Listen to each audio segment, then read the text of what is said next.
വൈകുന്നേരമായപ്പോൾ ഇതാ പുറത്തേക്കൊന്ന് ഇറങ്ങിയതാണ്. എങ്ങോട്ടാ പോകണമെന്നല്ലേ, സ്റ്റുഡിയോയിലേക്കൊന്ന് പോയതാണ് കേട്ടോ. നാദാപുരം സ്റ്റുഡിയോയിലേക്കാണ് ഞങ്ങൾ പോയത്. സ്റ്റുഡിയോനെ പറ്റി പിന്നെ പറയേണ്ട ആവശ്യമില്ലല്ലോ. സ്റ്റൈലിഷ് ആയിട്ടുള്ള ക്യാഷ്വൽ ആയിട്ടുള്ള ഡ്രസ്സുകളൊക്കെ 1000 ഉറുപ്പ്യേൻ്റെ താഴെ, അതായത് അഫോർഡബിൾ പ്രൈസിന് നമുക്ക് എല്ലാവർക്കും വാങ്ങാൻ പറ്റുന്ന രീതിയിലാണ് സ്റ്റുഡിയോയിൽ ഡ്രസ്സുകളൊക്കെ ഉള്ളത്.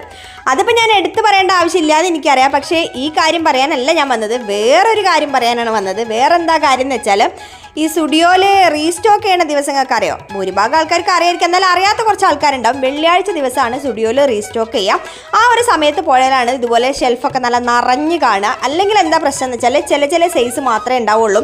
നമുക്ക് ഇഷ്ടപ്പെട്ട സാധനങ്ങൾക്ക് ചിലപ്പോൾ സൈസ് കിട്ടില്ല. ചിലപ്പോൾ സ്മോൾ ആയിരിക്കും, എക്സ്ട്രാ സ്മോൾ ഉണ്ടാവില്ല, മീഡിയം ഉണ്ടാവും, ലാർജ് ഉണ്ടാവില്ല, അങ്ങനെ പല പ്രശ്നങ്ങളും വരും. അപ്പോൾ സ്റ്റുഡിയോയിൽ നിങ്ങൾ പർച്ചേസിന് പോവുകയാണെന്നുണ്ടെങ്കിൽ, നമ്മളെ പണ്ട് ആരോ ചന്തക്ക് പോയി എന്ന് പറയില്ല, അതുപോലെ ആവാണ്ട് നിൽക്കണം എന്നുണ്ടെങ്കിൽ വെള്ളിയാഴ്ച ശനിയാഴ്ച മാക്സിമം പോകാൻ വേണ്ടി ശ്രമിക്കുക. ബാക്കിയുള്ള ദിവസങ്ങളൊക്കെ ആകുമ്പോഴത്തേക്ക് റീസ്റ്റോക്ക് ചെയ്ത സാധനങ്ങളൊക്കെ ഔട്ട് ഓഫ് സ്റ്റോക്ക് ആവും.